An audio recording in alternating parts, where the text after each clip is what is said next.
Mi corazón te canta, mi alma te anhela con todas mis fuerzas. Te amo, roca eterna, tú eres mi esperanza, mi gloria, mi fuerza. En valles de sombra te cuidas, eres lumbrera. Tú eres fiel, no me dejarás. De la muerte y me levantarás. En tu palabra puedo confiar. Tú eres fiel, no me dejarás. De la muerte y me levantarás. En tu palabra puedo confiar. Eres fiel.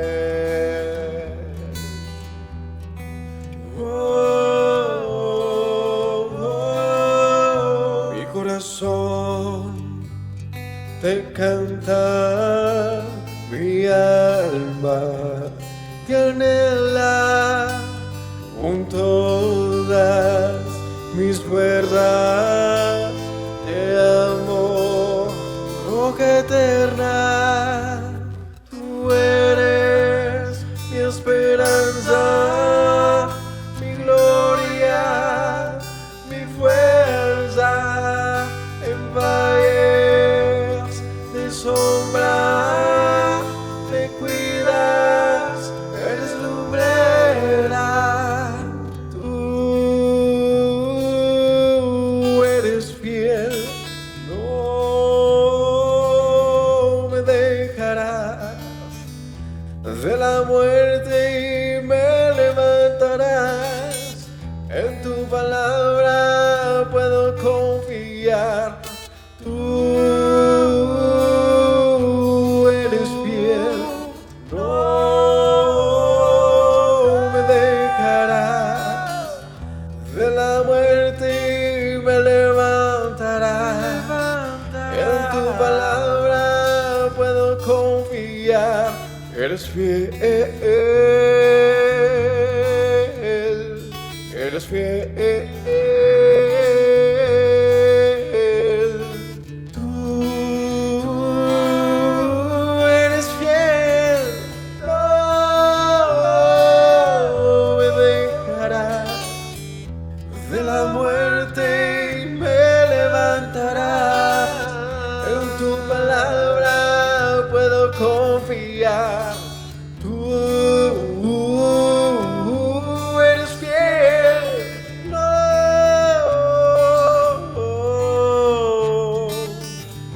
De la muerte me levantarás.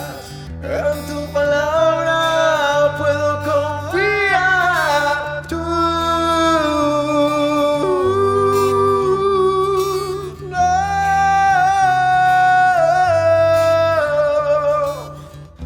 De la muerte me levantarás. En tu palabra puedo confiar. Eres fiel, eres fiel. Tú eres fiel, no me dejarás. De la muerte y me levantarás. En tu palabra puedo confiar.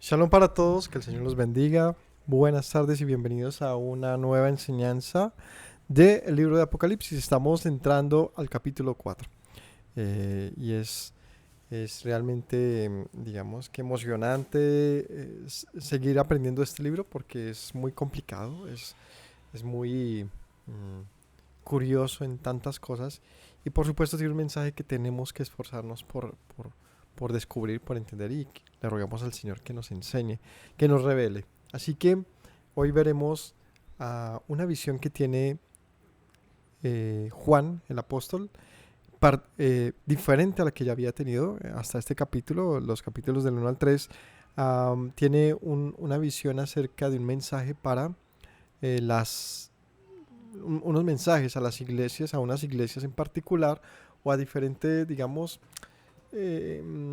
grupos, ¿cierto? Comisiones. Para cada una, que bueno, ya si quieren saber de qué se trató eso, pueden verlo en nuestro canal, un estudio verso a verso que tenemos de todo esto. Allí pueden ver el estudio de cada uno de estos mensajes a las 7 iglesias de Asia. Y en el capítulo 4 empieza algo nuevo, entonces vamos a poner mucho cuidado. Tiene una relación muy impresionante con el profeta Ezequiel, esto que se viene. Así que vamos a tratar de entender la visión, o sea, lo que expresa el apóstol y qué propósito tiene ello. Que el Señor nos dé sabiduría y vamos a orar. Padre Celestial, yo te agradezco que nos permitas compartir, rogándote que nos enseñes, que me ayudes a hablar correctamente tu palabra, a compartir, Señor, tu mensaje de una manera transparente, Señor, esperando que la lectura, la interpretación que hagamos sea seria, sea responsable y sea conforme a la verdad. Enséñanos, háblanos a todos el corazón, Padre, te lo rogamos. Gracias por el pueblo que te busca y que ha dispuesto a entender la sabiduría de los escritos que tú has dejado para nuestra enseñanza. En el nombre de Yeshua. Amén. Bueno, capítulo 4 del libro de Apocalipsis dice: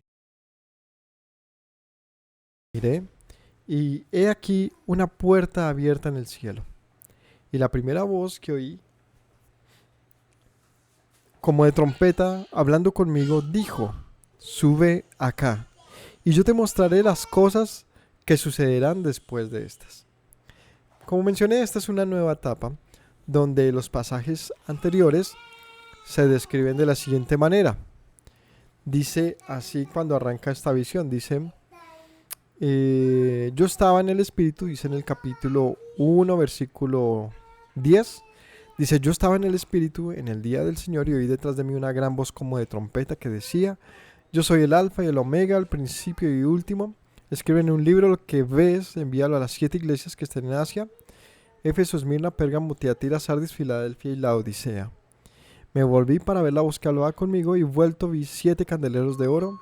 En medio de los 7 candeleros a uno semejante al Hijo del Hombre, vestido con una ropa que llegaba hasta los pies, ceñido con el pecho por un cinto de oro. Su cabeza y sus cabellos eran blancos como blanca lana, como nieve, sus ojos como llama de fuego y sus pies semejantes a bronce bruñido, refulgente como un horno. Su voz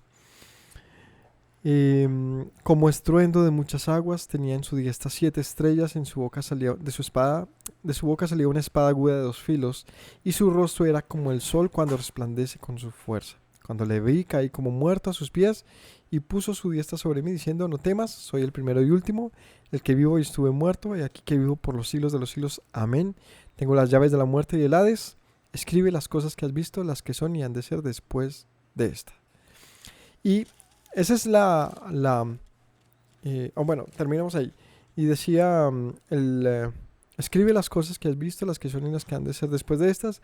El misterio de las 7 estrellas que están en mi diestra, y de los 7 candeleros de oro, las 7 estrellas que son ángeles de las 7 iglesias, y las 7 candeleros que has visto con 7 iglesias.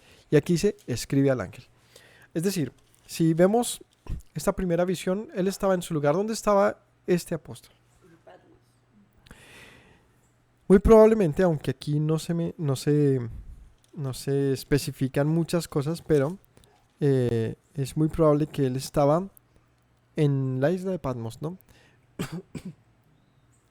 En aquel momento en que lo habían enviado preso, o no, no es tanto, no era preso, más bien exiliado. Y en ese momento, estando allí en esa isla de Patmos, que es una isla en el Mediterráneo, allí en el mar Egeo, eh, cercana a cada uno de los lugares que se menciona aquí como iglesias, que es Sardis, la Odisea, Tiatira, Filadelfia, la Odisea, Pérgamo. Estas estaban cercanas al lugar donde estaba el profeta. Y hay algo interesante aquí para descubrir. ¿Dónde estaba el profeta? Estaba fuera de Jerusalén. ¿Qué pasa cuando un profeta estaba fuera de Jerusalén en el Tanaj? ¿Qué aprendemos de la lectura del Tanaj cuando un profeta estaba afuera? Bueno, si el profeta estaba fuera de Jerusalén es porque su profecía generalmente era ¿para quién? Para Israel. Si estaba fuera de Jerusalén. Habían profetas enviados a Judá, profetas enviados a Israel, ¿cierto? Y dependiendo de la historia en la que se viviese, si ya los mismos judíos, por ejemplo, fueron exiliados en el tiempo de Babilonia, pues hubo profetas también de lejos, o más bien fuera de su tierra, hablándole al pueblo, a ese pueblo, ¿no? Ponemos casos. Daniel habló desde Babilonia. Ezequiel desde Babilonia, allí en el río Quebar. Eliseo, Elías hablaron desde el norte, desde Samaria, desde ¿cómo es que se llama? Desde el Carmelo, desde esa zona hablaban a Israel. Y hubo profetas entonces para el norte y para el sur, pero finalmente pues porque era una nación dividida. Pero lo interesante es ver esto, ¿no? Que el profeta se hallaba en el lugar a quien dirigía su voz. Es decir, rara vez hay una profecía de un profeta desde Judá emitida hacia el Israel, o estando en Israel emitida hacia Judá. Esto contextualizó en la época en que Israel estuvo dividido. O sea, hubo dos reinos, por lo tanto, se hacían dos profecías para dos pueblos que se habían roto, ¿no?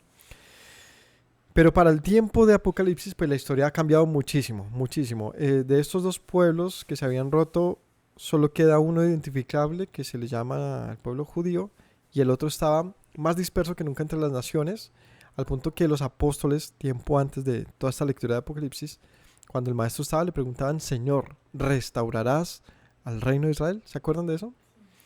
Porque si bien el pueblo sabía que estaba roto, tenía la esperanza, tenía la profecía en sí de que en algún momento el reino de Israel sería restaurado. Vendría lo que tanto hablaron las profecías, tanto del sur como del norte, de que sería restaurado. Entonces ahora vemos a este Juan que estaba ¿dónde? En Patmos, muy lejos de la tierra de Judea, muy lejos incluso de Samaria. Estaba exiliado de su propia tierra. Y profetas que hayan estado en el exilio. Pues ahí entonces vemos a Ezequiel, Daniel, que fueron sacados de su propia tierra hasta Babilonia. Son un punto entonces de referencia, por lo menos contextual. Hacen profecías en torno a Israel, pero estando fuera de su tierra.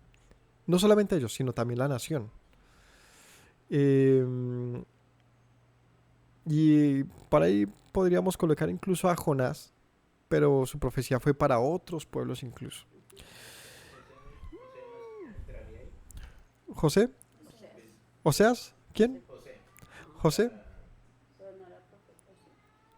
¿De qué manera?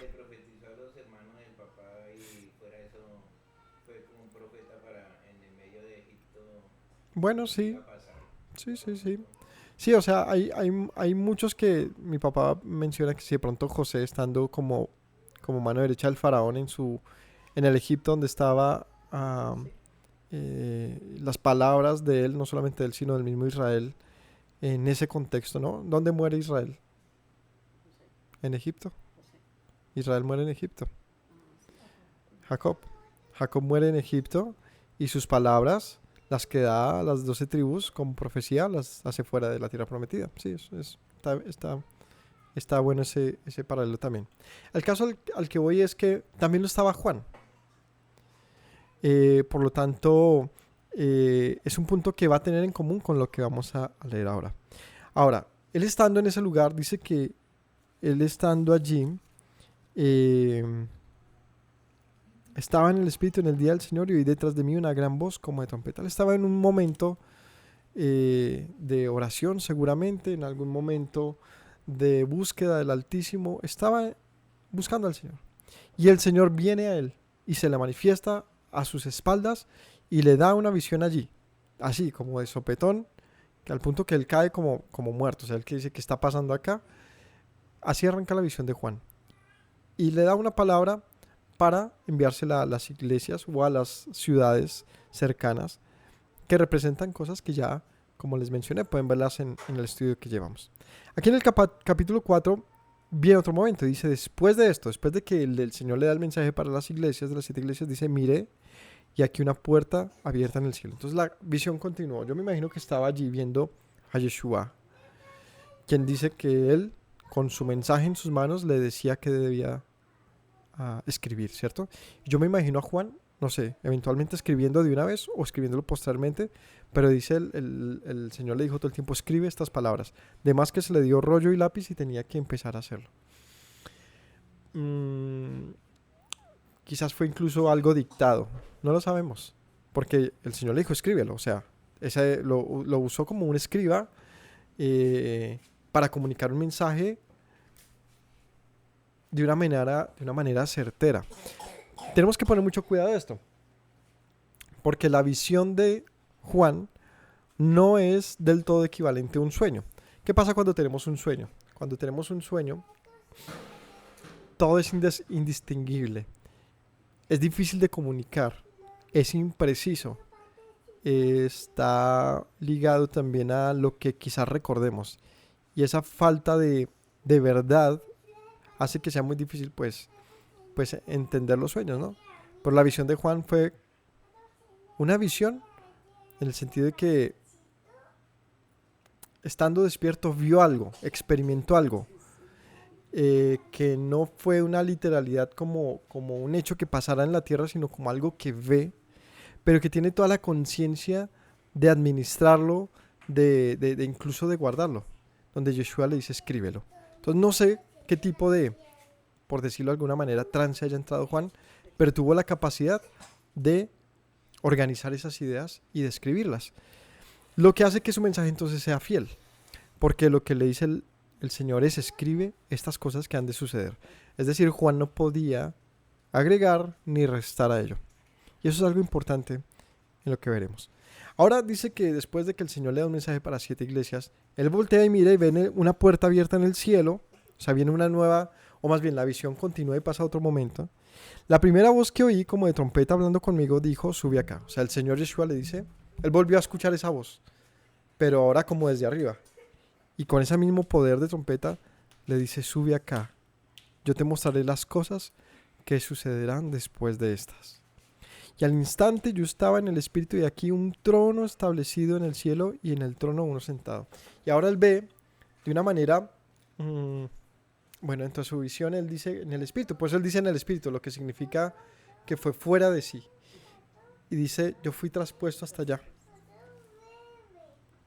¿Qué dijo la voz que pasaría? Te mostraré las cosas que sucederán después de estas. Si hablamos que va después de estas, ¿qué fue lo primero? Porque es un mensaje ordenado, difícil pero ordenado, donde se arranca por 7 mensajes diferentes que en lo que estudiamos, les hablo un poquito de esa conclusión, fueron 7 periodos diferentes de lo que se refiere a la congregación de Israel en el mundo, es decir, de las iglesias, del pueblo de Dios en el mundo. 7 periodos diferentes que abarcan una era completa, llamémoslo así, la era de la iglesia, llamémoslo así.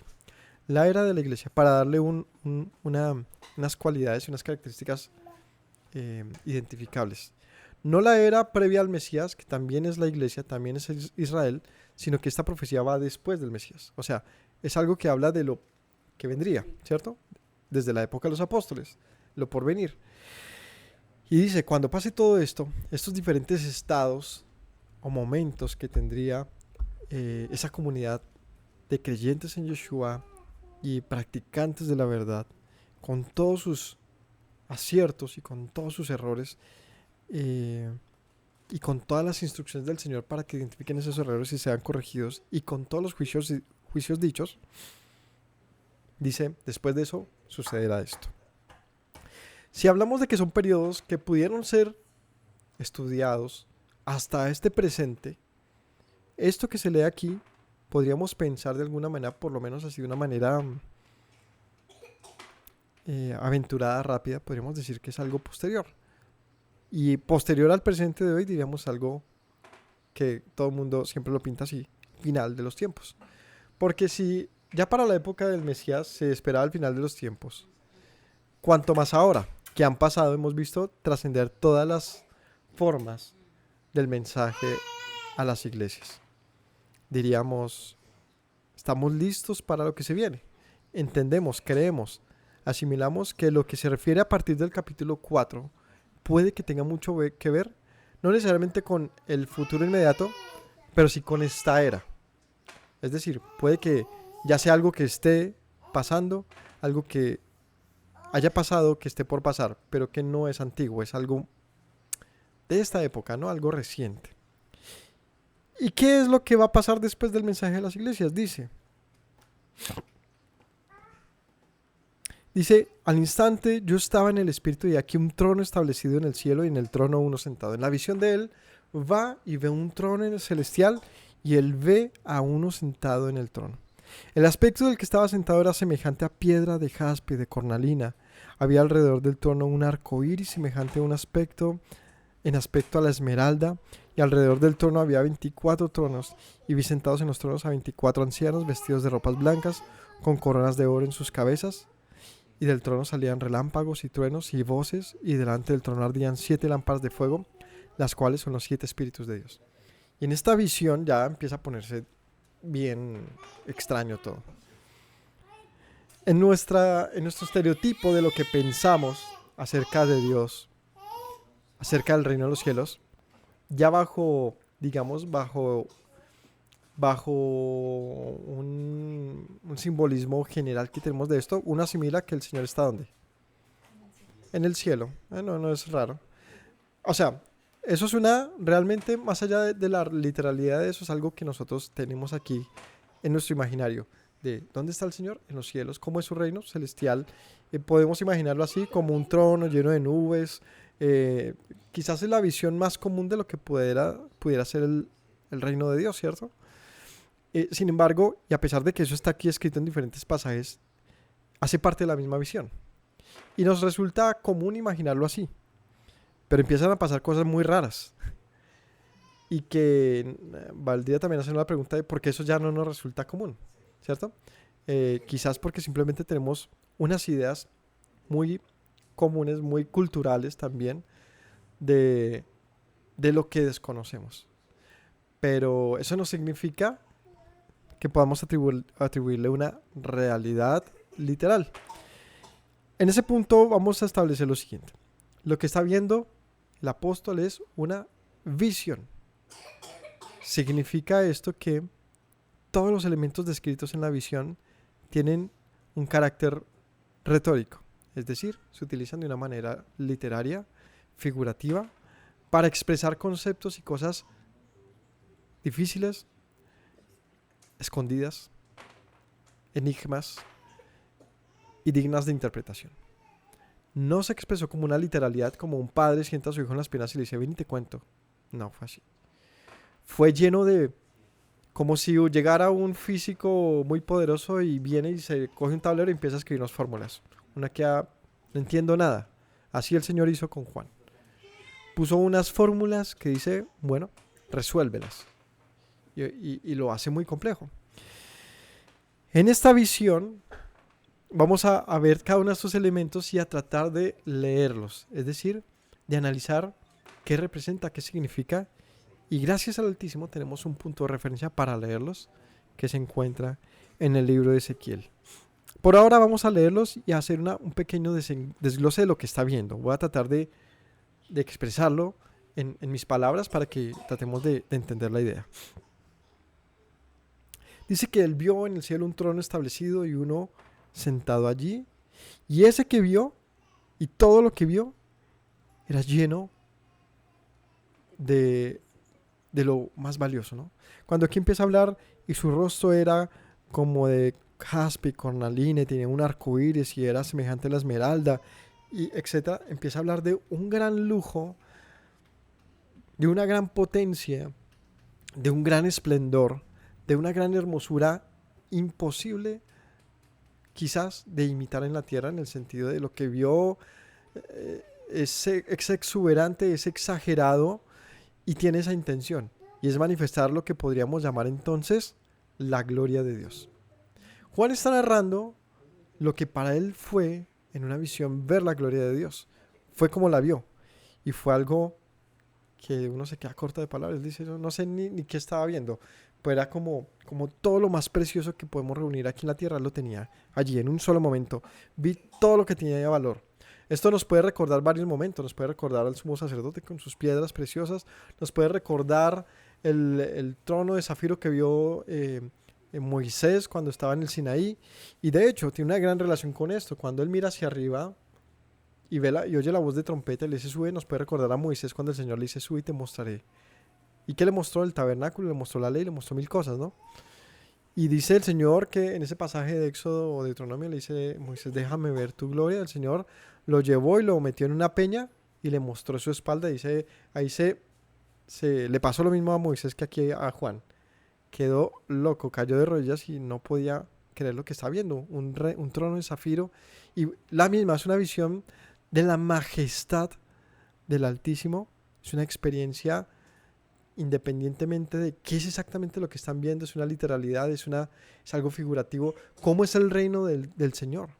Es algo que podemos participar de esa manera, teniendo en presente que Él es Espíritu. Es como, o sea, hay muchas preguntas que no resultan descabelladas y que es importante también traerlas. ¿El Señor es real? Por supuesto. Más real que la misma realidad. Tan garantizable, tan creíble, que podría decir de una u otra manera que nuestra realidad está sujeta solamente a la existencia de Él, al punto que nuestra realidad no existiría si Él no existiera.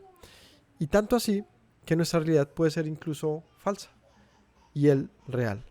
Podemos ser simplemente un pensamiento de Dios, un espejismo, y hay cientos de teorías incluso que pueden ceñirse a esto dentro del punto científico.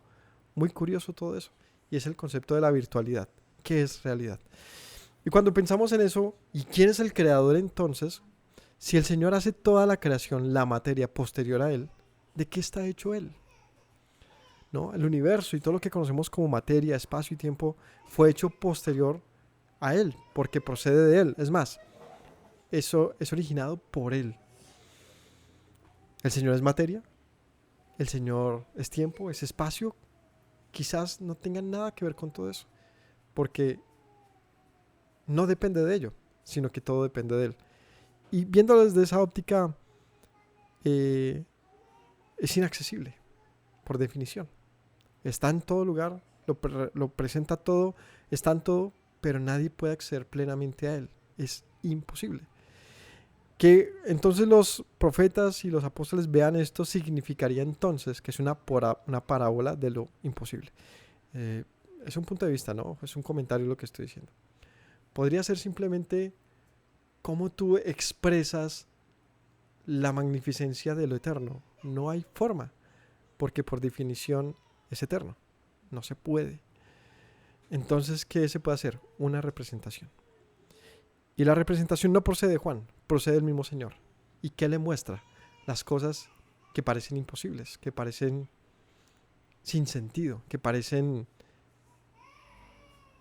celestiales, que parecen, ¿cómo lo puedo decir? Como fuera de este mundo, ¿no? Al punto al que voy es que todo lo que podamos haber conocido del Señor, quizás al mismo punto al que voy de que Él es inaccesible y solamente uno puede acceder a Él. ¿Quién puede acceder al Señor? Yeshua. Nadie más. O sea, a ver, en otras palabras, nadie tiene la capacidad plena de Yeshua para acceder al Altísimo. Por eso Yeshua dice, yo les he venido a enseñar quién es Él, porque nadie puede acceder a Él. Y yo los puedo, por lo tanto, si vienen a mí, si me conocen a mí, pueden conocerlo a Él. Pero es necesario que Él esté de por medio. Entonces decimos, es inaccesible el Padre. En todos los sentidos, quizás desde el punto de vista que les digo, porque físicamente lo sea. si lo pensamos desde esa óptica, entonces Yeshua es, sí, una representación como lo es esta misma visión. Y por lo tanto tiene mucho sentido por qué Yeshua tiene cualidades similares a las de un humano. Por qué Yeshua, en todo lo que la narrativa habla de él, no lo presenta de una manera así como tan extraña, sino más bien muy cercana a nosotros, pues para que lo podamos entender. O sea, en otras palabras, el Señor quiso que habláramos un lenguaje que sea entendible, y la manera de hacerlo es hacerlo de esta manera. Es algo comprensible, aunque sea difícil.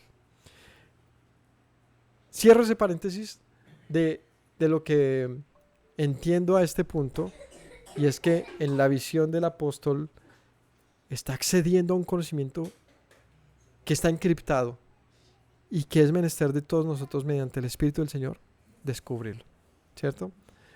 Desencriptarlo. Entonces, en la visión de él ve cómo uno describe la gloria, pues lo que debió ver él, lo que vería cualquiera de nosotros. Yo creo que creo que alguna vez soñé con algo parecido. Hay gente que sueña y dice, yo vi al Señor y cómo era, no sé, pero vi un trono y era todo resplandeciente. No sé qué tan real puede ser eso y no una réplica de lo que hemos oído. Pero sin duda es una óptima representación de lo que puede ser la gloria del Señor. Es algo inaccesible. ¿Quién subió al cielo y descendió? Dijo Yeshua, yo. Y se refiere a él. Pues el Señor le dice a Juan, ven. Es más, Yeshua es el que le dice, ven y ve. Entonces, accede a un punto en el que no les ha dado a ningún hombre entrar. Simplemente para comunicar un gran mensaje. Entonces vio todo precioso, perfecto, tremendo, ¿no?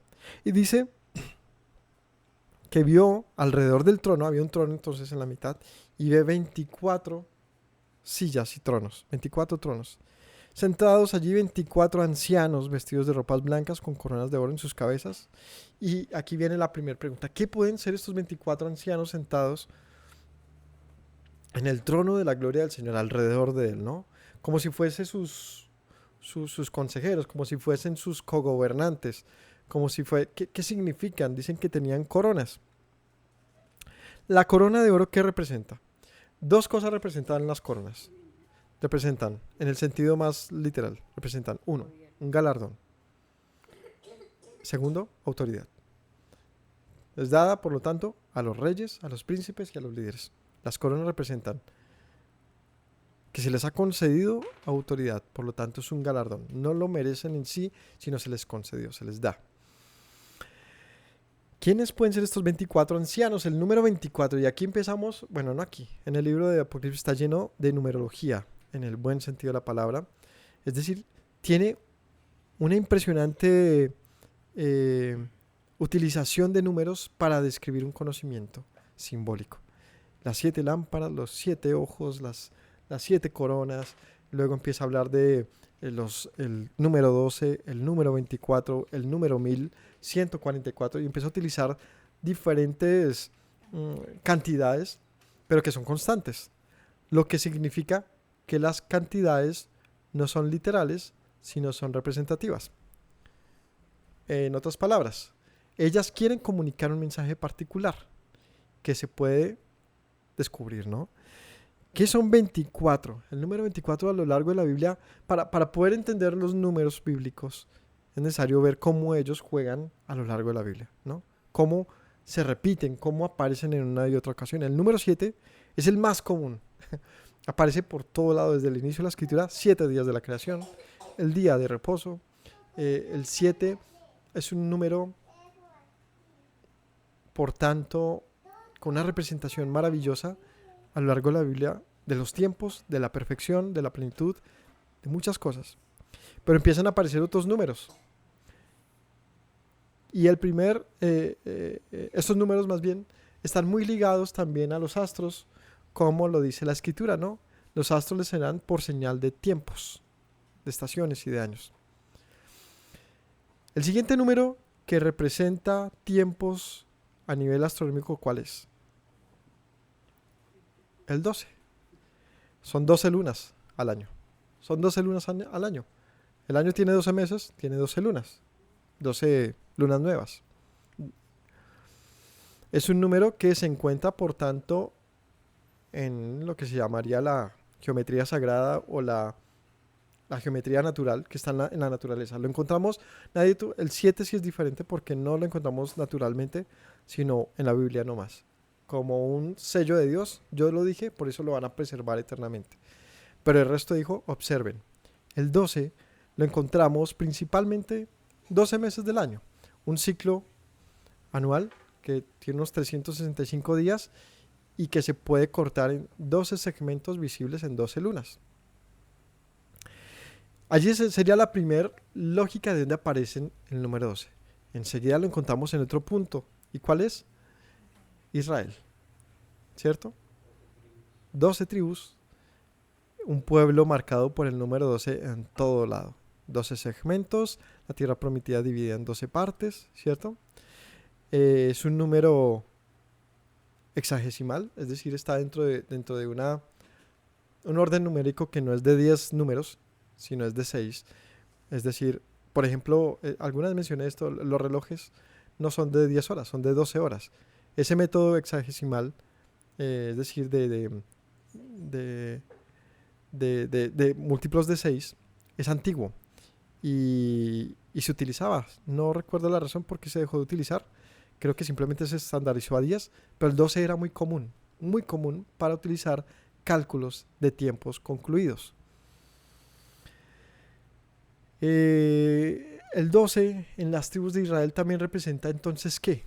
Si hablamos de un tiempo concluido en un periodo que cierra cada año, significa que no hay espacio para un 13, no existe. No existe el 13, no existe el 11, existe el 12 dentro de ese punto. Representa entonces, al igual que 7, de alguna manera, una plenitud, un tiempo cumplido. Pero en este caso representa algo, y es al mundo, a la gente, a las tribus, a los pueblos, a las naciones. El 12, por lo tanto, es un número que nos sirve para calcular tiempos relacionados a los hombres, años de hombres, tiempos de hombres. Por ejemplo, aquí se habla más adelante de los 144.000 sellados. El 144.000 es un número múltiplo de 12. Las 24 tronos es un número múltiplo de 12. Y todo lo que tiene que ver con 12, 24, 36, 48 múltiplos de 12 está relacionado con los humanos. Incluso el número 6, estamos hablando del término hexagesimal, y dice la escritura aquí en Apocalipsis, porque el 6 es número de hombre. Entonces, vamos descubriendo cosas interesantes que, claro, es interpretación y está sujeta a muchas revisiones, pero que el cúmulo grande que tiene la Biblia en todo esto nos permite llegar a esas conclusiones. El Señor nos permite hacerlo. Él fue el que dejó esos detalles ahí para nuestro bien. 24 equivale a 12 veces, ¿no? A 2 veces 12. ¿Qué aparece 2 veces 12? El 12 entonces, si representa a Israel, aquí, y 12 tronos en ellos, 12 líderes, 12 reyes, nos puede recordar entonces primero una opción, puede ser 12 representantes de las 12 tribus, ¿no? O sea, cada uno representa a una tribu. Simeón, Rubén, Simeón, Leví, Judá, cada una de las tribus. Cada uno de estos hombres simbólicamente representando cada una de las 12 tribus. Luego viene el trono y luego vienen otros 12 tronos que podrían representar. De una u otra manera también podría ser los 12 apóstoles. ¿Por qué? Porque si recordamos, los apóstoles hablan también de coronas preservadas que el Señor les dijo, ustedes tienen su recompensa. Y ellos también hablan muchas veces, Señor, ¿y cuándo estaremos en tu trono? El Señor le dice, de ustedes no les pertenece saber quién se va a sentar a mi derecha o a mi izquierda. El caso es que ellos de una u otra manera expresan que tienen asegurado de parte del Señor un galardón pendiente de Él. ¿Qué representan estos apóstoles? Son enviados a las 12 tribus de Israel. Representan un mensaje de Dios enviado para rescatar a su pueblo, a las mismas 12. O sea, realmente son las mismas 12 tribus, pero encabezadas en este momento del tiempo. Como podríamos decirlo, quizás unas 12 que representan un periodo y 12 que representan otro periodo. Sin embargo, ambas hablan de que han sido coronados. ¿Por qué dice la Escritura? Si escucha Israel, ¿no? Si ahora pues, si has oído mi voz, si guardas mi pacto, serás mi especial tesoro entre todos los pueblos de la tierra y me seré una nación de sacerdotes y gente santa, ¿cierto? Dice ese pasaje, el Señor escoge a su pueblo para reinar. Y sumado a otros pasajes, dice la Escritura que el Señor ha hecho reyes y sacerdotes a su pueblo, les ha escogido para reinar. Por lo tanto, les ha enseñado su ley, su mandamiento, para que ellos tengan la capacidad de proceder conforme a ello. Un ejemplo de esto son los jueces de Israel. Moisés tenía la instrucción de juzgar a la nación, pero por cuanto era mucha la tarea, se le permite la creación de un sistema de jueces, donde todos estaban sujetos no solamente a Moisés, sino a la ley. Entonces esta figura de gobierno conjunto es bíblica, pero todo girando en torno al Señor, como en el caso de Moisés y como en el caso del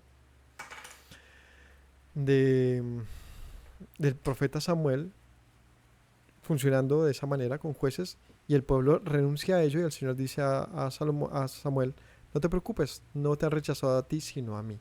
O sea que este tipo de jerarquía, aunque parezca una jerarquía o una forma de gobierno no teocrático, lo es por completo, donde Dios gobierna por medio de sus emisarios. Entonces, estos 24 ancianos pueden estar representando simplemente a las cabezas de las tribus de Israel. Las cabezas de las tribus de Israel en esos dos momentos. Uno desde el llamamiento como nación y otro desde el envío de sus apóstoles para rescatarlas desde el mundo. Sigamos.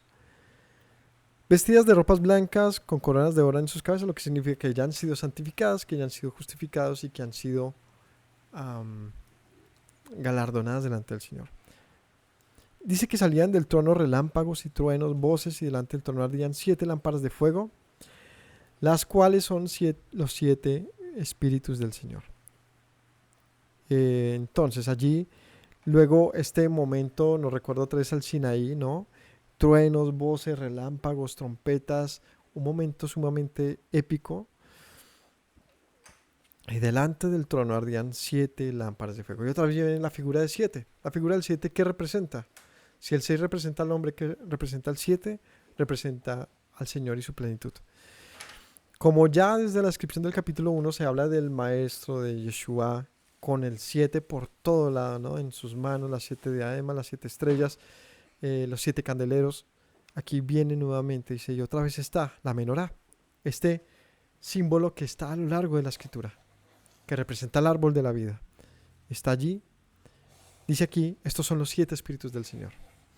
Y nos recuerda el pasaje de Isaías donde habla de Yeshua, donde dice aquí, del tronco de Isaí saldrá el que me será Señor del pueblo, el que los salvará, y en él reposarán los 7 espíritus del Señor. Entonces, ¿qué está viendo Juan? Ve al Altísimo en un trono allí en la parte de atrás, a su lado, a su alrededor, no sé de qué manera, circular o arqueada, 24 ancianos, y enseguida y en la mitad ve a Yeshua, la menorá, la luz. Delante del trono había como un mar de vidrio semejante al cristal. Junto al trono y alrededor del trono 4 seres vivientes llenos de ojos delante y detrás. Y esta visión es, por supuesto, acá se pone más difícil. Entonces vamos haciendo el croquis, ¿no? Está el Señor, a su alrededor los 24 ancianos, aquí enseguida la lámpara de 7 brazos en la mitad, y ahora dice que delante de ellos, o sea, el piso, lo que él vio fue un embaldosado de cristal, como un mar de cristal, que recuerdo, nos insisten a recordar al embaldosado de zafiro que vio Moisés. O sea, sí es una visión constante, y esto es algo importante destacar. Que si bien es una visión, o sea, un sueño tuyo y un sueño mío, seguramente son completamente diferentes, aunque soñemos lo mismo. Yo puedo decir, oiga, yo soñé que volaba, y yo una vez soñé lo mismo, ¿y cómo era tu sueño? Pues diferente al mío seguramente. Yo parecía un cuervo y tú parecías un águila, yo qué sé. Esta visión es sumamente constante en lo que ve Moisés, lo que ve Ezequiel y lo que vio Juan. Ahorita vamos al punto de Ezequiel porque cuando lo leamos vamos a quedar como, wow, no me había dado cuenta que eso estaba ahí. Es una visión constante, lo que significa que el hecho de que esté escrita es para que podamos entenderla, para que podamos interpretarla. El primer ser viviente era, entonces dice que había un embaldosado, un mar de cristal delante de ellos y dice que alrededor del trono 4 seres vivientes. Entonces si fuesen dispuestos, digamos, de manera cuadrada, 1, 2, 3, 4, 4 seres vivientes. Cuando habla seres vivientes es porque no tenían un aspecto definido. O sea, no sé qué eran, pero eran unos seres extraños. El primero era semejante a un león, el segundo semejante a un becerro, el tercero tenía rostro como de hombre, el cuarto era semejante a un águila volando, ¿no? Es impresionante esa visión. Los 4 seres vivientes tenía cada uno 6 alas y alrededor y por dentro estaban llenos de ojos y no cesaban día y noche de decir, Santo, Santo, Santo es el Señor Dios Todopoderoso, el que era, el que es y el que ha de venir. El aspecto de estos es una representación de lo que para ellos en aquella época, para un Juan y para el mundo conocido, eran unas grandes expresiones de poder. Y son estos animales, el león, el águila, el becerro y el toro, ¿no? El ternero. A ver, león, becerro, hombre y águila, me faltó el hombre. 4 poderes representa esto. 4 poderes que ya ahorita vamos al punto de lo que esto podría representar. El caso es que él ve a 4 representaciones poderosas de un aspecto que no se entiende qué son. Porque tenían, además de esos 6 alas, y además de cada uno, que según el pasaje de Ezequiel, sirven 2 para volar, 2 para cubrir sus rostros y 2 para cubrir sus piernas. Y además estaban llenos de ojos. No sé cómo se dio cuenta que era un león si estaba lleno de ojos. La visión fue sumamente extraña. El caso es que estos seres de día y de noche hacia el Señor no cesaban de decir, Santo, Santo, Santo, es el Dios Todopoderoso, el que era, el que es y el que ha de venir. Hacen una alabanza celestial sin parar día y noche hacia el Señor. Siempre que aquellos seres vivientes dan gloria y honra y acción de gracias al que está sentado en el trono, al que vive por los siglos de los siglos, los 24 ancianos se postran delante del que está sentado en el trono y adoran al que vive por los siglos de los siglos y echan sus coronas delante del trono diciendo, Señor, digno eres de recibir la gloria y la honra y el poder porque tú creaste todas las cosas y por tu voluntad existen y fueron creadas. Entonces en la visión de Juan hay un momento glorioso donde los poderes humanos, donde los poderes celestiales rinden gloria al Creador. Finalmente, eso es lo que significa la visión. La visión significa que toda la gloria y toda la virtud y toda la grandeza y riqueza le pertenecen al que está sentado en el trono. Es maravilloso. Vamos a ver en este punto el caso de Ezequiel. Vamos al libro de Ezequiel capítulo 1. Entonces, Jeremías, Lamentaciones, Ezequiel. Y dice allí lo siguiente. Aconteció en el año 30, en el mes cuarto, a los 5 días del mes. Aquí está hablando después de la deportación a Babilonia. Esto es más o menos en el año 500, casi 600, en el año 600 antes del Mesías, cuando Judá fue deportado por Babilonia, es decir, fue secuestrado y llevado a la tierra de Babilonia. Y ellos esperando allí la restauración, porque había una profecía de Jeremías. ¿Cuál es la profecía de Jeremías? Papi, ¿cuál es la profecía de Jeremías? 70 días. De los 70 días, las 70 semanas de Jeremías, que Daniel luego habla de ellas, donde se determinaba el tiempo del final del exilio. Pero mientras estaban exiliados, el tiempo de una generación, 70 años, pasa esto. Entonces dice, voy a leerlo y vamos a ver toda la relación que hay.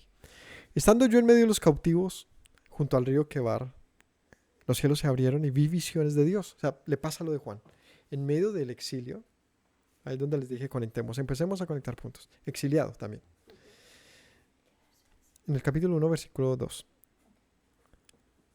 los cielos se abrieron y vi visiones de Dios en el 5.º año de la deportación del rey Joaquín, a los 5 días del mes.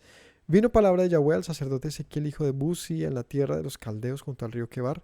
Vino allí sobre él la mano de Yahweh. Vino palabra de Yahweh, vino la mano de Yahweh. Estas dos expresiones a lo largo de Ezequiel constantes para describir que lo que comunicó Ezequiel es genuino y proviene del Señor.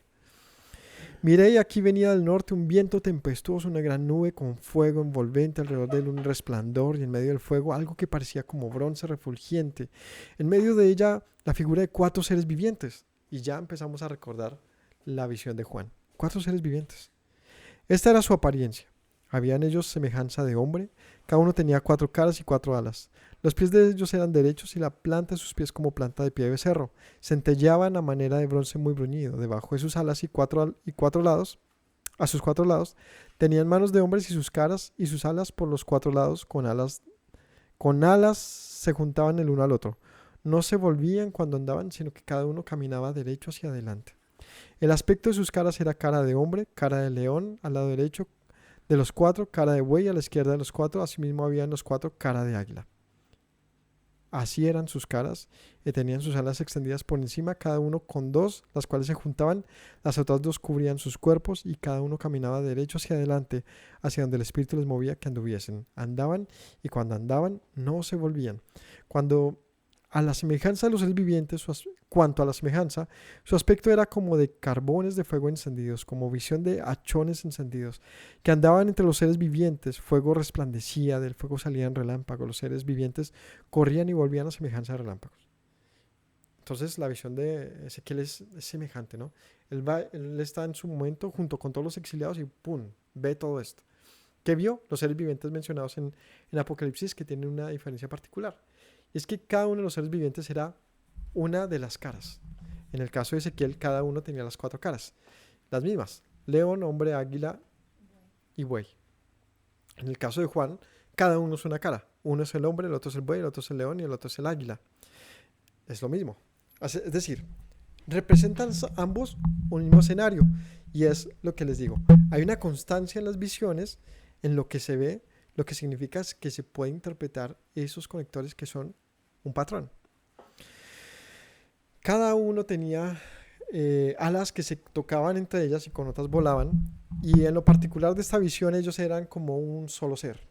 Se movían al unísono. Algo así como un dron, con sus 4 alas girando, sus 4 hélices.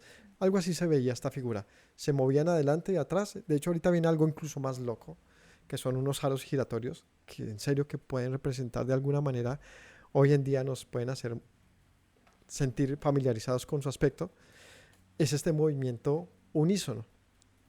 Ya de Ezequiel también tenemos en nuestro canal un estudio verso a verso, allí abordamos esto con mucho más detalle.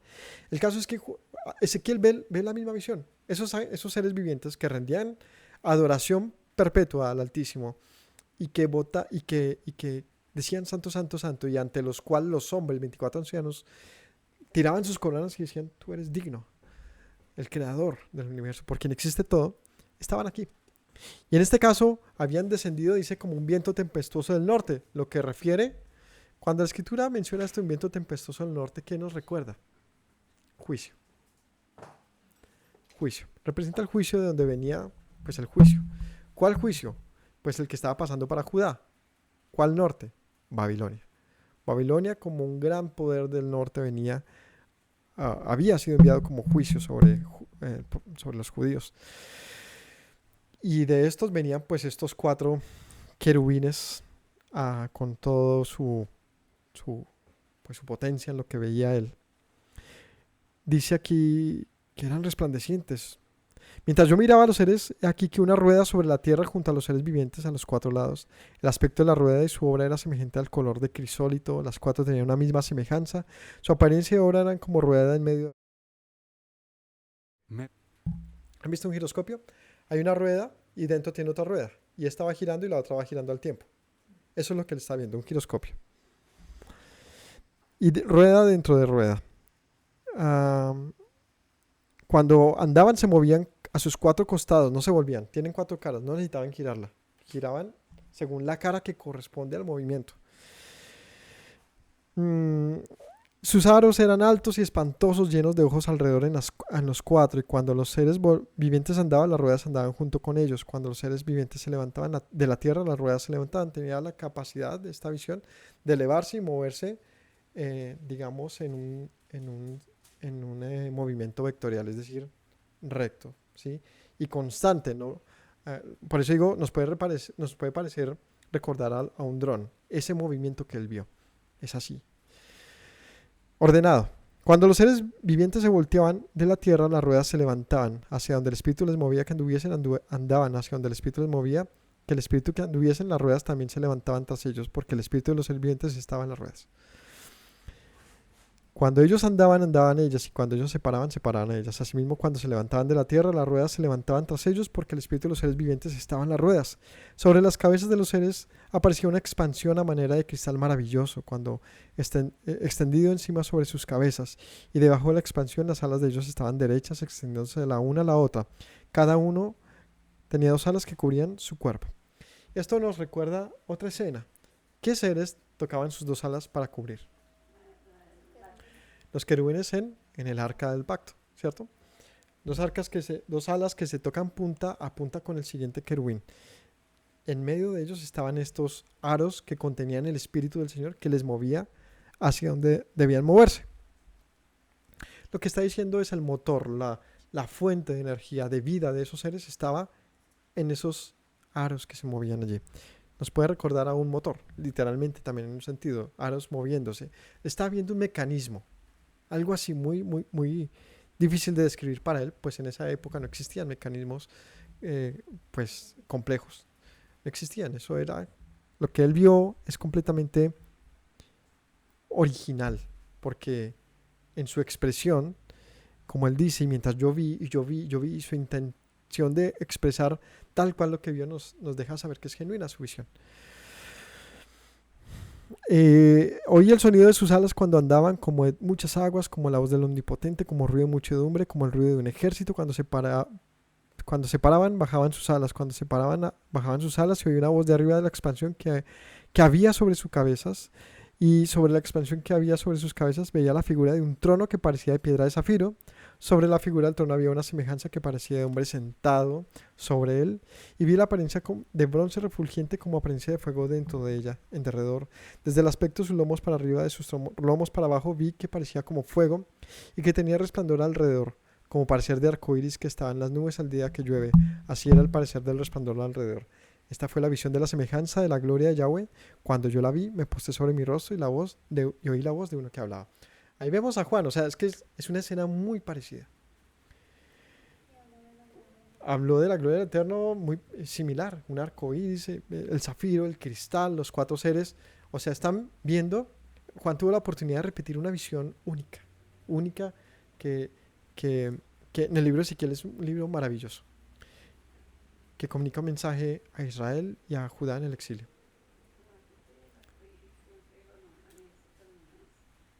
El pacto, ¿no? El pacto constante del Señor sobre él. Así es.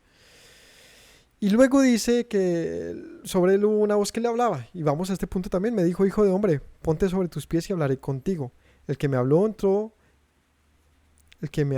entró el Espíritu en mí y me afirmó sobre mis pies. Él no podía ni pararse. Estaba como cuando uno ha hecho una gran caminata, mucho ejercicio, o como le han pegado a uno un susto muy tenaz, uno que así temblorosito y no puede moverse. Pues dice que el Señor lo llenó para levantarse porque él no podía. Lo estiró. Y le dijo: te envío a los hijos de Israel. Y vamos a poner cuidado a esto porque esta es la conexión con lo que sigue de la lectura que llamamos de Apocalipsis. Para entender lo que sigue en relación a algo que se llama los sellos. De lo cual, ¿cuánto tiempo llevamos? ¿1 hora? No alcanzamos a hablar de eso. Yo pues te envío a los hijos... Entonces le dice acá, ¿no? Hijo de hombre, te envío a los hijos de Israel, a gente rebelde que se rebelaron contra mí. Ellos y sus padres se han rebelado contra mí hasta este mismo día. ¿Qué le dice el Señor a Ezequiel? Hay rebelión en Israel. Y yo te envío a ellos. A los rebeldes de Israel, que se han rebelado contra mí y sus padres también. Te envío a hijos de duro rostro, de empedernido corazón. Les dirás: así ha dicho Yahweh el Señor. ¿Acaso ellos escuchen? ¿Qué le dice el Señor a Juan? ¿Qué tiene que hacer Juan? comunicar un mensaje a 7 iglesias, que representan entonces ¿a quién? A Israel. Pero un Israel exiliado, un Israel esparcido y que ha crecido y que ya no se puede contar. Bueno, eso es lo que más adelante veremos. Tiene un conteo diferente. El punto es que también Juan es enviado a esas iglesias, que si nos fijamos son 2 iglesias de Asia. Están ajenas de una u otra manera, incluso en el sentido en cómo se comunica a la tierra de Israel.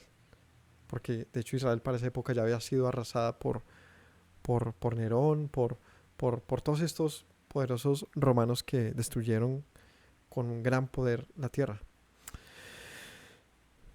Y dice el Señor: te envío a los hijos de duro rostro y empedernido corazón, y les dirás: así ha dicho el Señor. ¿Acaso ellos escuchen? Pero si no escuchan, porque son casa rebelde, siempre conocerán que hubo profeta entre ellos. Y tú, hijo de hombre, no les temas ni tengas miedo. ¿Por qué el Señor envió a Juan? Para cumplir esto. ¿Por qué hay tanta palabra para el mundo y no hay quien escuche? Porque el Señor dice: quizás haya alguien que oiga, pero si no, igual deben saber que nunca estuvieron ajenos a una voz. Siempre hubo profeta que les hablase de parte de Dios. Siempre hubo la voz del Señor. El problema es que no hubo quien oyese, pero la palabra estuvo dada. No temas ni tengas miedo de sus palabras, aunque te hallas entre zarzas y espinos y moras con escorpiones. No tengas miedo de sus palabras, ni temas delante de ellos, porque son casa rebelde. Les hablarás, pues, mis palabras. Escuchen o dejen de escuchar, porque son muy rebeldes. Mas tú, hijo de hombre, oye lo que te hablo. No seas rebelde como la casa rebelde. Abre tu boca y come lo que yo te doy. Y miré, y aquí una mano extendida hacia mí, y en ella había un rollo de libro. Aquí vamos a ver lo que sigue con Apocalipsis. En ella había un rollo de libro. Lo extendió delante de mí. Estaba escrito por delante y por detrás, y habían escritas en él endechas y lamentaciones y ayes. O sea, ¿qué tenía este rollo? Un juicio. Era un rollo de un juicio. Malo, negativo, duro. Lo que se leía ahí era de no querer leer. Me dijo: hijo de hombre, come lo que hayas en este libro, en este rollo, cómetelo. Ve y habla a la casa de Israel lo que allí dice. Y abrí mi boca y me hizo comer aquel rollo y y me dijo: hijo de hombre, alimenta tu vientre y llena tus entrañas de este rollo que te doy. Lo comí y fue en mi boca dulce como miel. Luego me dijo: hijo de hombre, ve y entra a la casa de Israel y habla a ellos con mis palabras, porque no eres enviado pueblo de habla profunda ni de lengua difícil, sino a la casa de Israel, gente sencilla como tú. No a muchos pueblos de habla profunda ni de lengua difícil cuyas palabras no entiendas. Si a ellos te enviara, ellos te oirían. El Señor le dice: te envío a los que te entienden y no te van a oír. Porque si te enviara a los que no te entienden, de más que ellos sí te oyeron. Mas la casa de Israel no te querrá oír, porque no me quiere oír a mí. Porque toda la casa de Israel es dura de frente, obstinada de corazón. Yo he hecho tu rostro fuerte contra los rostros de ellos y tu frente fuerte contra sus frentes, como diamantes, más fuerte que el pedernal he hecho tu frente. No les temas ni tengas miedo delante de ellos, porque son casa rebelde. Y me dijo: hijo de hombre, toma en tu corazón todas mis palabras que te hablaré, y oye con tus oídos, y ve y entra a los cautivos y a los hijos de tu pueblo, y háblales y diles: así ha dicho el Señor, escuchen o dejen de escuchar. Y me levantó el espíritu, y oí detrás de mí una voz de gran estruendo que decía: bendita sea la gloria de Yahweh desde su lugar. Oí también el sonido de las alas de los seres vivientes que se juntaban una con otra, el sonido de las ruedas entre ellos, sonido de gran estruendo. Me levantó pues el espíritu y me tomó, y fui en amargura, en la indignación de mi espíritu, pero la mano de Yahweh era fuerte sobre mí. Y vine a los cautivos de Tel Aviv, que moraban junto al río Quebar, y me senté donde ellos estaban sentados, y allí permanecí 7 días atónito. Y luego dice: el atalaya de Israel. Fue enviado entonces Ezequiel como un atalaya, en una gran y poderosa visión similar a la que tiene Juan. En este caso el Señor le entrega un rollo, una profecía, un dicho de él, para que Ezequiel no tenga miedo de comunicarlo al pueblo, un pueblo que podría matarlo por eso, pero dice: aunque estés entre escorpiones y espinos, que se refiere al pueblo, no tengan miedo, comunica mis palabras. Vamos entendiendo. Entonces, Juan fue escogido de la misma manera para comunicar un mensaje muy poderoso que tiene que ser oído. Por eso arranca el Apocalipsis diciendo: bendito el que oye las profecías de este libro. Ahora sí vamos a Apocalipsis y continuamos. Capítulo 5. Entonces hasta aquí vimos la visión, ¿no? Fue tremendo. Y ve al universo pleno, a los seres celestiales, a los seres terrenales, a las autoridades, a los poderes rindiéndole honor y gloria al Señor, como también Ezequiel dice que cuando el Señor le da el rollo y va ahí y escucha y ve lo mismo, ¿no? Una alabanza que estos seres profieren al Señor y son elevados. Estas son visiones, pero que muy similares. Por lo tanto, tenemos un punto de referencia para entender. ¿Por qué para entender? Porque lo de Ezequiel pasó y su profecía también se cumplió. Significa que lo que el Señor le haya comunicado a Ezequiel que dijera al pueblo, vimos cómo se replicó a lo largo de la historia y podemos aprender la relación de la visión con los hechos. Por lo tanto, la relación de la visión de Juan con los hechos que puedan venir. Y es la manera más segura, digamos, pues de acercarnos a la comprensión de lo que diga el libro, de la visión. Capítulo 5. Y vi en la mano derecha del que estaba sentado en el trono un libro.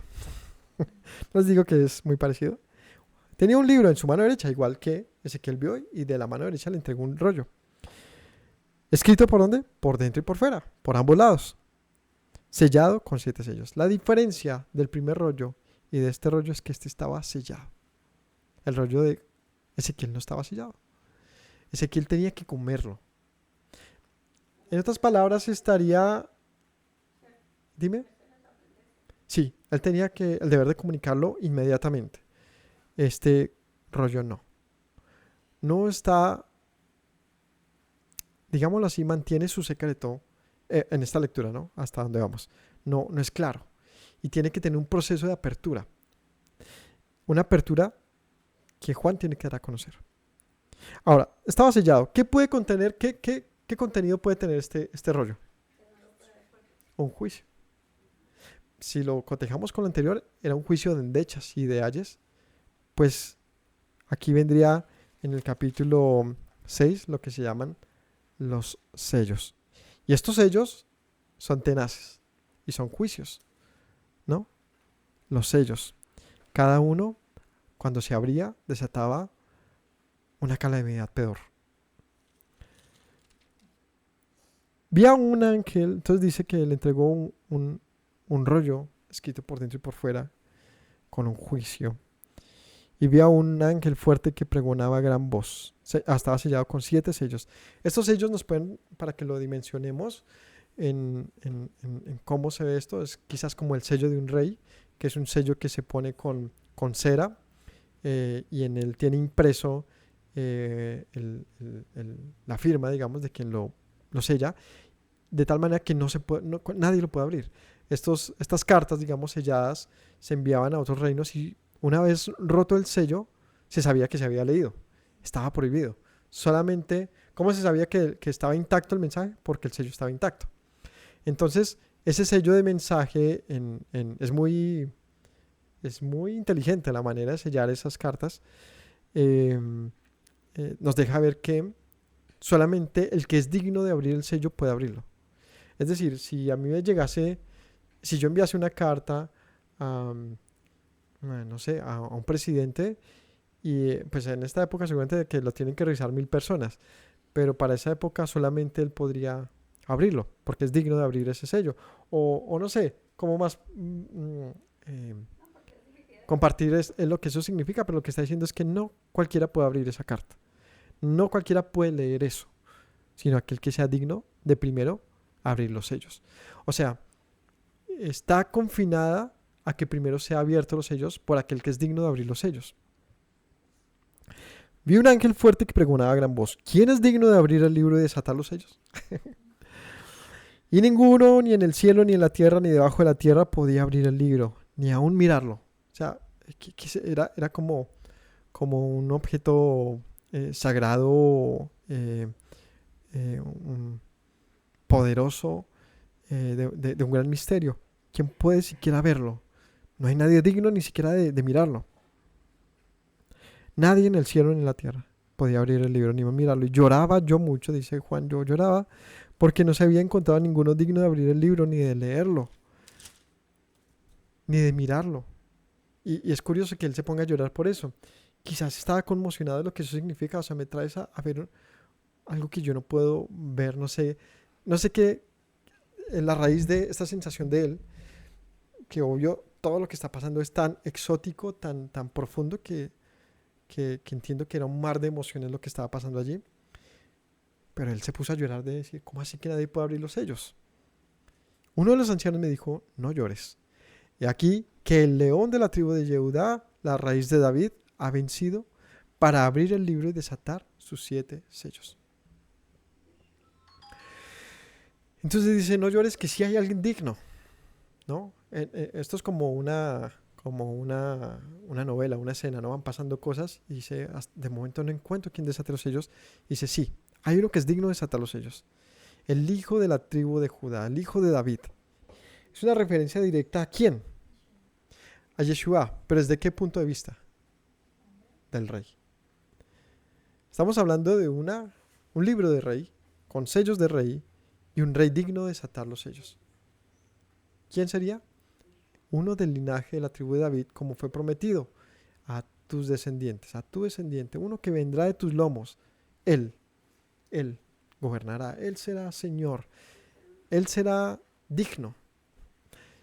Por supuesto, eso tiene mucho que ver porque ellos esperaban un rey. Incluso Juan en este momento había entendido que Yeshua era el Señor. Pero la figura del rey de Yeshua era muy inconclusa. Porque Yeshua se fue no manifestado como un rey, como todos lo esperaban. Pero en Apocalipsis lo menciona como el rey de reyes, sumamente poderoso. Sumamente poderoso. Y aquí empieza a enfatizar en eso. Hay un rey que es digno de desatar los sellos. Y es el rey de la tribu de Judá, de la raíz de David. Y eso alude, por supuesto, a las profecías que él conocía seguramente perfectamente.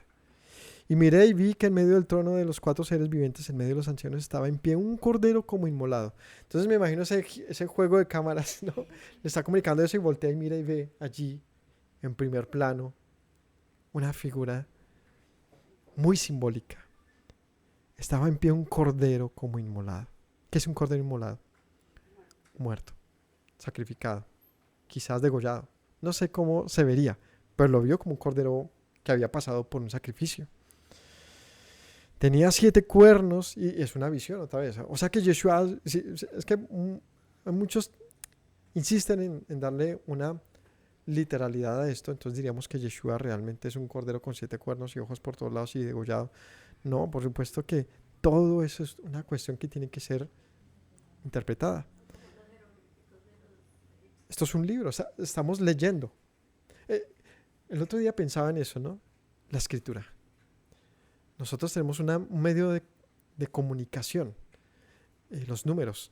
Nosotros nos comunicamos por ello y decimos, hay muchos que piensan, las matemáticas están, nosotros las creamos, las inventamos o ellas existen ajenas a nosotros. Porque todo es contabilizado, todo se puede, o sea, esto cómo funciona el lenguaje. Y nosotros creemos que tenemos el lenguaje. Tenemos muchas lenguas, pero la verdad es que es una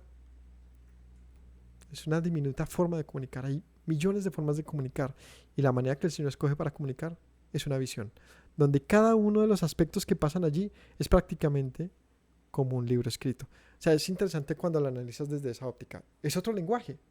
Es un lenguaje de una expresión gráfica sin precedentes que tienes que entender, como cualquier otro lenguaje. Si tú conoces el significado de una palabra en otro idioma, puedes comprender su significado y por lo tanto el mensaje.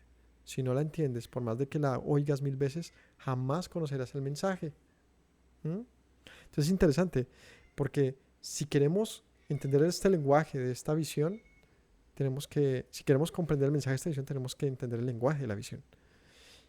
Y este lenguaje, lo más bonito de todo, es que, por ejemplo, cuando se quiso conocer qué decía, cómo los arqueólogos descubrieron qué dicen las pirámides y la escritura jeroglífica. Esos son descubrimientos muy recientes. ¿Cómo ellos supieron qué dice ahí? O sea, por mucho tiempo solamente vieron jeroglíficos. Y hubo una gran carrera por ver quién descifra lo que dicen las pirámides. ¿Cómo pudieron conocer lo que hicieron? Hoy lo pueden leer perfectamente. Lo descubrieron gracias a algo que se llama la piedra Rosetta, que es un escrito largo que está, si no estoy mal, en latín, en griego y en jeroglíficos. Y gracias a ese mismo escrito que está en 3 idiomas y que está transliterado, pudieron reconocer y hacer toda una configuración de identificar, este jeroglífico significa tal cosa. Hicieron obviamente todo un estudio, pero esa es como la gran fortuna, es encontrar algo que les ayudará a descubrir un lenguaje. Y por lo tanto ahora se puede leer los jeroglíficos. Es algo muy, muy, muy bonito, ¿no? Si yo descubro un lenguaje, puedo conocer algo. Si yo no descubro ese lenguaje, jamás podré acceder a ese conocimiento. Está encriptado. Lo bonito y al punto del que voy es que ese lenguaje que nadie nos ha enseñado, venga, es que esto significa esto o aquello, está consignado en la escritura. Es como, cada vez que lees la Biblia, es como si un profesor te estuviera diciendo esto significa esto. El lenguaje de las visiones, en cierta manera y en cierto grado, puede ser descifrado gracias a la lectura de la misma escritura. Lo que significa que cada uno de estos elementos a lo largo de la Biblia tiene una representación, unos cumplimientos y por lo tanto una conexión lógica.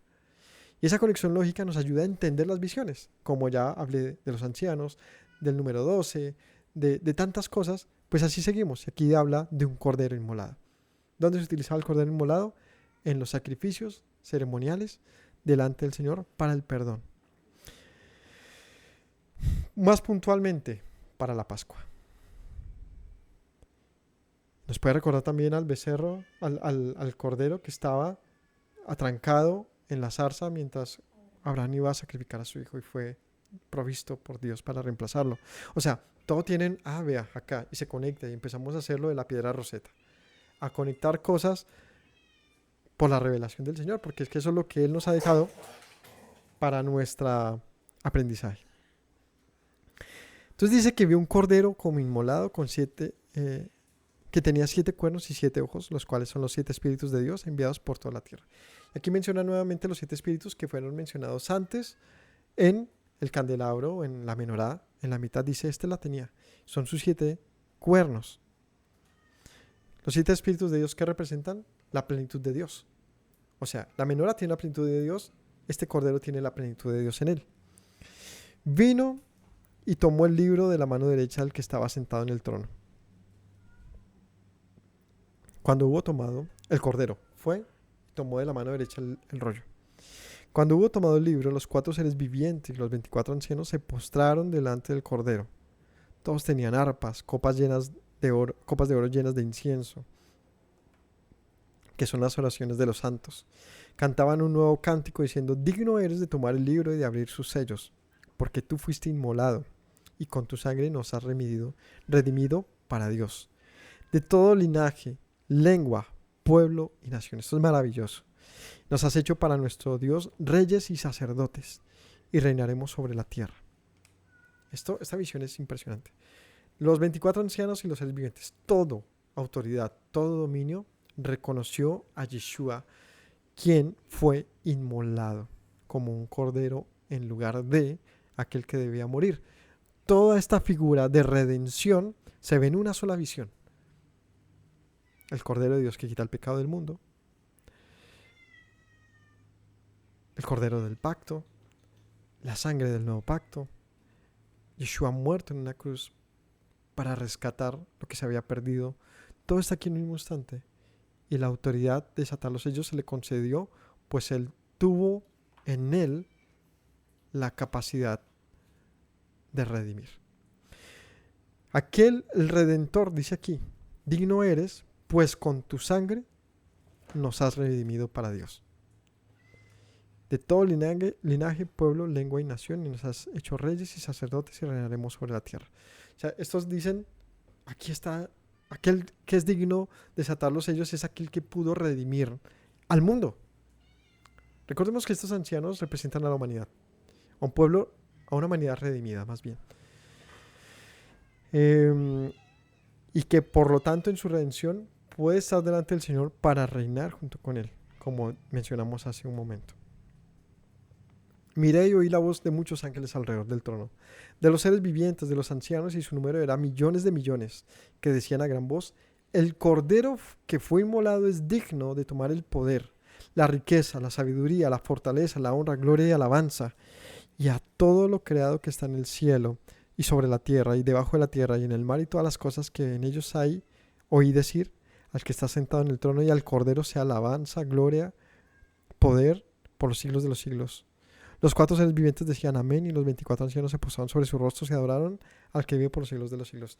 Tremendo, porque en esta parte de la visión el Señor extiende su gloria y la comparte con su Hijo. Es algo muy poderoso porque tiene un mensaje que nos tiene que también ayudar a entender algo importante, y es la gloria, la alabanza y el mérito que tiene Yeshua, que en estos días es cuestionado por muchos. Se sienten un poquito en un limbo de idolatría o cohibidos de que no se puede, pero la escritura en muchos momentos, y este es uno de esos, dice: espérese tantico, él es digno, él es digno, él es digno por lo que ha hecho. En su redención trajo vida para todos nosotros, por tanto él es digno de recibir la gloria y compartirla con su Padre. Y es algo muy interesante, porque dice que todos los ancianos y todo lo que hay en la tierra y todo lo que hay en los cielos y todos millones dijeron a una voz: el que está sentado en el trono y el cordero es digno de alabanza y recibir la gloria. ¿Por qué podría Yeshua ser digno de compartir la gloria del Señor si dice la escritura que el Señor no comparte su gloria? ¿Qué significa eso? Pues no comparte su gloria con nadie ajeno a Él. Pues que Yeshua no es ajeno a Dios. Yeshua es Elohim. Yeshua es una emanación de Él, ¿no? Dice que la menorá y el cordero tenían los 7 espíritus del Señor. Es parte de Él. Y esta figura se repite una y otra vez. Pero es importante porque lo que sigue, los capítulos que siguen, tienen mucho que ver con esto. El punto al que voy aquí es: Juan entendió la magnitud de la gloria y grandeza de Yeshua en una visión equivalente a la de Ezequiel, donde toda la gloria de los cielos y de todo lo que existe, a una, sin cometer idolatría, sin temor, reconocían delante de Yahweh que el Cordero es digno. Y los ancianos que nos representan a nosotros, a los humanos, que representan a las tribus, a los redimidos, a nosotros, se postraban y tiraban sus coronas delante de Él y lo reconocían. Así que vale la pena que nosotros reconsideremos nuestra postura acerca de Yeshua y entendamos la magnitud que la Biblia le concede a Él. Que entendamos que la obra de amor y potencia que hizo Yeshua en favor nuestro, nos pone entonces en una mayor deuda delante del Señor. Porque antes le debíamos por cuanto éramos culpables, ahora le debemos por cuanto nos ha redimido. Es una doble responsabilidad de amor. Así que Él es digno de que nosotros expresemos toda nuestra gratitud, nuestra honra, y sequemos nuestras lágrimas y digamos: aquí viene el Cordero que es digno. El Cordero que es digno de desatar los sellos. Y esto significa algo que no es tan chévere, ¿no? Significa lamentos y ayes sobre la tierra, pero también necesarios para completar los tiempos previstos del Señor. Lo que se viene de Apocalipsis es muy duro de leer, porque ya, más allá de los simbolismos, ya representa, hasta aquí hemos hablado de mucho de la gloria del Señor, pero lo que se viene ya es el mensaje. ¿Cuál es el mensaje que viene aquí detrás? Y es muy poderoso y que esperamos comprenderlo. Queremos realmente dar un parte de notificación a todos, de un mensaje conciso, contundente, de lo que el Señor le dijo al apóstol que comunicara. Tenemos que seguir haciendo esa tarea, comunicarlo, comer el rollo, enseñarlo, aunque el mundo esté o no de acuerdo con eso, aunque algunos quieran oír y otros se callen ante eso. Creo que es nuestro deber extender el mensaje. Que tengan todos una excelente semana, el Señor los bendiga y gracias por acompañarnos en el comentario del capítulo 4 y 5 del libro de Apocalipsis. Shalom para todos. Me presento nuevamente, mi Rey, mi buen Señor. Mis pasos se han desviado, necesitan dirección. En tu amor me he refugiado, Yeshua, pues así al Padre puedo hoy decir. Me presento nuevamente, mi Rey, mi buen Señor. Mis pasos se han desviado, necesitan dirección. En tu amor me he refugiado, Yeshua, pues así al Padre puedo hoy decir. Abba, Padre, Baruch atah, Señor Dios nuestro Rey de eternidad. Abba, Padre, Baruch atah, Adonai Eloheinu melech haolam.